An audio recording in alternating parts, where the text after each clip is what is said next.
Now let us come to the meaning of the word disciple. Disciple എന്നുള്ള വാക്കിന് ഒരു student അല്ലെങ്കിൽ learner, അതും അല്ലെങ്കിൽ ഫോളോവർ എന്നൊക്കെയാണ് ആ വാക്കിൻ്റെ അർത്ഥം. ഒരു പഠിതാവ്, വിദ്യാർത്ഥി, അനുഗാമി എന്നൊക്കെ അത് വേണമെങ്കിൽ തർജ്ജമ ചെയ്യാം. അപ്പോൾ അത്രയുമേ ആ വാക്കിനർത്ഥമുള്ളൂ. ഒരു വിദ്യാർത്ഥി എന്ന് വേണമെങ്കിൽ നമുക്ക് ഇന്നത്തെ ഭാഷയിൽ വിളിക്കാം. ശിഷ്യൻ എന്ന് പറഞ്ഞാൽ വിദ്യാർത്ഥിയാണ്. എന്നാൽ വേദപുസ്തകത്തിൽ ശിഷ്യൻ എന്ന് പറയുന്നതും ആധുനിക കാലത്തെ വിദ്യാഭ്യാസ സമ്പ്രദായത്തിലെ വിദ്യാർത്ഥിയും തമ്മിൽ വലിയ വ്യത്യാസമുണ്ട്. ഇന്ന് ആരാണ് ഒരു വിദ്യാർത്ഥി?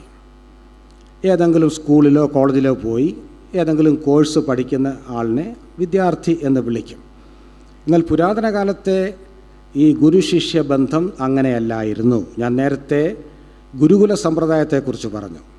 കർത്താവിൻ്റെ കാലത്തും അതിനു മുമ്പും ആ സമ്പ്രദായമാണ് ഉണ്ടായിരുന്നത്. എന്ന് പറഞ്ഞാൽ ഗുരുകുല സമ്പ്രദായം എന്ന് പറഞ്ഞാൽ ഒരു വ്യക്തി ഏതെങ്കിലും ഒരു വിദ്യ അഭ്യസിക്കണം എന്ന് തനിക്ക് തോന്നിയാൽ അതിന് പറ്റിയ ഒരു ഗുരുവിനെ താൻ തന്നെ അന്വേഷിച്ച് കണ്ടെത്തണം. അതിനുശേഷം ഗുരുവിൻ്റെ അടുക്കൽ ചെന്ന് തൻ്റെ ആഗ്രഹം പറയണം.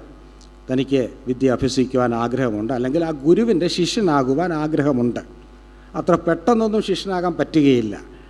ആ ഗുരു ശിഷ്യനെ പല നിലകളിൽ പരീക്ഷിക്കും അല്ലെങ്കിൽ പരിശോധിക്കും. നമ്മുടെ ഇന്നത്തെ ആധുനിക കാലത്തെ ടെസ്റ്റും ഇൻ്റർവ്യൂ ഒന്നും ഇല്ല എങ്കിലും ഗുരുക്കന്മാർക്ക് അവരുടേതായ രീതികളുണ്ട്. മഹാനായ സോക്രട്ടീസ്, അദ്ദേഹം ഒരു ഗ്രീക്ക് ഫിലോസഫറായിരുന്നല്ലോ. അദ്ദേഹത്തെക്കുറിച്ച് പറയുന്നത്, ഒരിക്കൽ ഒരു വ്യക്തി, ഒരു യുവാവ് സോക്രട്ടീസിനെ കാണാൻ ചെന്ന് പറഞ്ഞു, എനിക്ക് താങ്കൾ എൻ്റെ ഗുരുവായിരിക്കണം, എനിക്ക് താങ്കളുടെ ശിഷ്യനാകാൻ താല്പര്യമുണ്ട്. അപ്പോൾ സോക്രട്ടീസ് ഒന്നും മിണ്ടിയില്ല.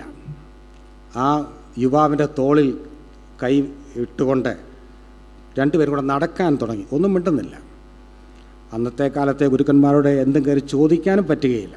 അവരെ എല്ലാവർക്കും ഭയവുമാണ്. അദ്ദേഹം ഒന്നും ചോദിക്കുന്നില്ല. ഇങ്ങനെ രണ്ടുപേരും കൂടെ നടന്ന് ഒരു നദിയുടെ കരയിലെത്തി. അപ്പോൾ അദ്ദേഹം വിചാരിച്ചു, ഈ ശിഷ്യനാകാൻ വന്ന വ്യക്തി വിചാരിച്ചു, ഏതായാലും നദിയുടെ കരയിലെത്തിയല്ലോ, ഇനി വഴി അങ്ങോട്ടില്ല, അതുകൊണ്ട് ഇവിടെയെങ്കിലും നിൽക്കും എന്ന് വിചാരിച്ചു. എന്നാൽ സോക്രട്ടീസ് നിന്നില്ല. ഈ യുവാവിനെ പിടിച്ചുകൊണ്ട് വെള്ളത്തിലോട്ട് ഇറങ്ങി. താൻ ഭയന്നുപോയി. എന്താണ് ചെയ്യാൻ പോകുന്നതെന്നൊരു പിടിയുമില്ല. അല്പം കഴിഞ്ഞപ്പോൾ നമ്മളൊക്കെ സ്നാനപ്പെടുത്തുന്നത് പോലെ ഇദ്ദേഹം ബലമായിട്ട് പിടിച്ച് യുവാവിനെ വെള്ളത്തിൽ മുക്കി.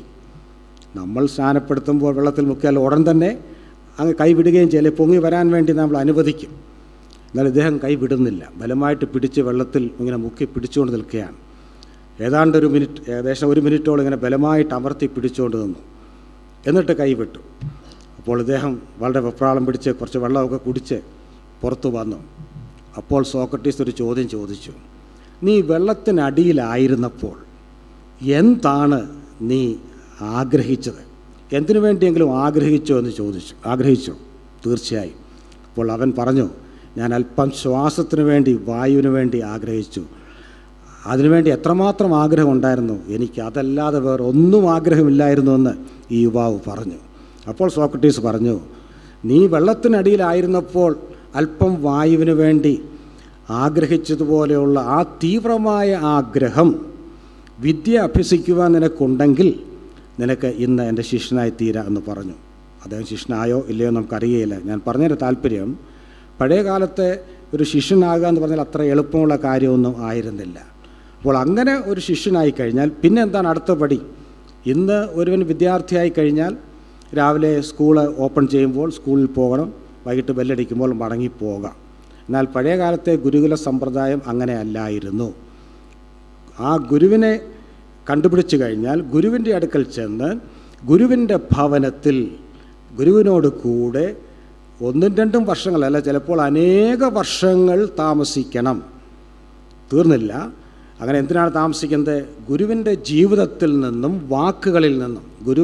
ഗുരു പഠിപ്പിക്കുന്നത് എല്ലാം വാക്കുകൾ കൊണ്ടല്ല, തൻ്റെ ജീവിതവും പ്രവൃത്തിയെല്ലാം ഇദ്ദേഹം നിരീക്ഷിച്ച് പഠിച്ചുകൊള്ളണം. അങ്ങനെ ജീവിതത്തിൽ നിന്നും വാക്കിൽ നിന്നും പഠിച്ച് അനേക വർഷങ്ങൾ കഴിയുമ്പോൾ താൻ ഗുരുവിനെ പോലെ ഏകദേശമായി തീരും. അവിടെയാണ് പഠനം പൂർത്തീകരിക്കപ്പെടുന്നത്. ഈ ഒരു ആശയം നാം മനസ്സിൽ വെച്ചുകൊണ്ട് വേണം കർത്താവ് പഠിപ്പിച്ച ശിഷ്യത്വത്തെക്കുറിച്ചുള്ള വാക്യങ്ങൾ മനസ്സിലാക്കുവാൻ.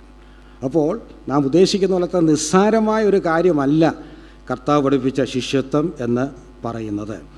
മാത്രമല്ല, ഇന്ന് ഒരു വ്യക്തിയെ കണ്ടു കഴിഞ്ഞാൽ, ഒരു സ്റ്റുഡൻറ്റിനെ കണ്ടു കഴിഞ്ഞാൽ നമ്മൾ ചോദിക്കും, മോനെ മോളെ എവിടെയാണ് പഠിക്കുന്നത്? അത് കഴിഞ്ഞാൽ ചിലപ്പോൾ ചോദിക്കും, ഏത് കോഴ്സാണ് ചെയ്യുന്നത്, ഏത് വിഷയമാണ് പഠിക്കുന്നത്? അതാണ് നമുക്കറിയേണ്ടത്. എഞ്ചിനീയറിംഗ് ആണോ, നേഴ്സിംഗ് ആണോ, മറ്റെന്തെങ്കിലും ആണോ, ഇതൊക്കെ നമ്മൾ ചോദിക്കും. ആര് പഠിപ്പിക്കുന്നു എന്ന് നാം സാധാരണ ചോദിക്കാറില്ല. എന്നാൽ വേദപുസ്തകത്തിലെ ഗുരുശിഷ്യ ബന്ധത്തിൽ, അല്ലെങ്കിൽ പുരാതന കാലത്തെ ഗുരുശിഷ്യ ബന്ധത്തിൽ എന്തു പഠിക്കുന്നു എന്നതിനേക്കാൾ പ്രധാനം ആര് പഠിപ്പിച്ചു എന്നതാണ്. The teacher is much more important than the subject he teaches. Bible തെളിവുകളുണ്ട്. ഞാൻ ഒന്ന് രണ്ട് ഉദാഹരണങ്ങൾ, വാക്യങ്ങൾ ഉദ്ധരിച്ചങ്ങ് പോകാം, എടുത്തു വായിക്കണ്ട. അപ്പോസ്തല പ്രവൃത്തി 22:3 പൗലോസ് തൻ്റെ സാക്ഷ്യം പറയുമ്പോൾ ഒരു കാര്യം പറയുന്നു, ഞാൻ ഈ പട്ടണത്തിൽ വളർന്നവനും ഗമാലിയേലിൻ്റെ കാൽ കീഴെ ഇരുന്ന് പിതാക്കന്മാരുടെ ന്യായപ്രമാണം സൂക്ഷ്മതയോടെ അഭ്യസിച്ചവനുമാകുന്നു. Paul was very proud of his teacher Gamaliel.